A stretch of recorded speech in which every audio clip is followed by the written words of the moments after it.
we were talking earlier about like 40 years old, you're halfway through life and it's like a reckoning. And I had the realization a couple years ago that like this is it. This is kind of life.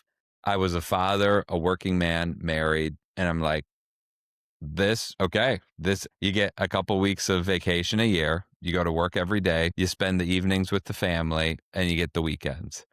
And I came to the conclusion that my habits and my routine are so important because those are the things that are going to compound over the years and over the months.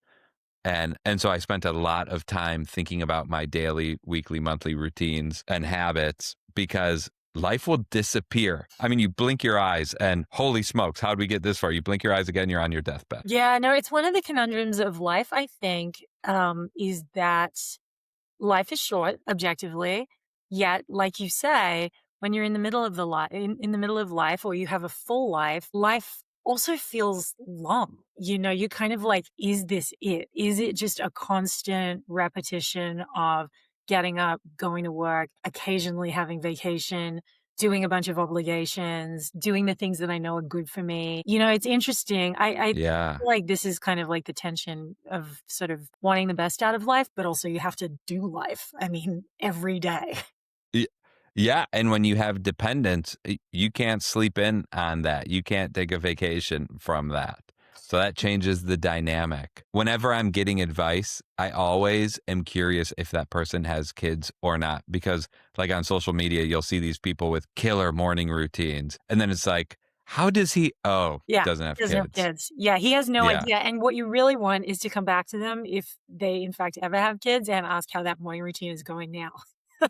Eh, yeah, yeah. You got time for that 5-mile run in the cold plunge in the sauna and the banana peel and the whole deal. My favorite morning routine of all time, actually, I interviewed, a writer called Lindsay Stanbury. She runs, a website called The Purse, that's all about, finances, basically. And her morning routine is she gets up early, 5 a.m., and she eats 2 cookies and has her cup of coffee and spends 30 minutes watching just a fun TV show. Like, it was Bridgerton at the time when I interviewed it, like, fun, light, nothing, not it doesn't feel like work. She gets back into bed with her cookies and her coffee and watches a 30-minute fun TV show, and then it's 5:30 and she gets to work. And she does have kids. She has 1 child. No way. I mean, she That's gets so up early cool. so she can do that, that because that like, my morning pages, my writing is important to me. For her, that routine is really sacred to her, but isn't that cool? It's like a fun morning routine. That just tells me anything's possible and anything is doable. Yeah. And it's also a reminder if something's important to you, you got to do it in the morning. Yeah, The morning time is I heard this great quote the other day. If you want to get anything done, you have to do it before 7 o'clock because everything after that just feels like busy work or getting tasks done or you're just responding to things. yeah, you gotta do it before the world comes at you, sadly. Yeah.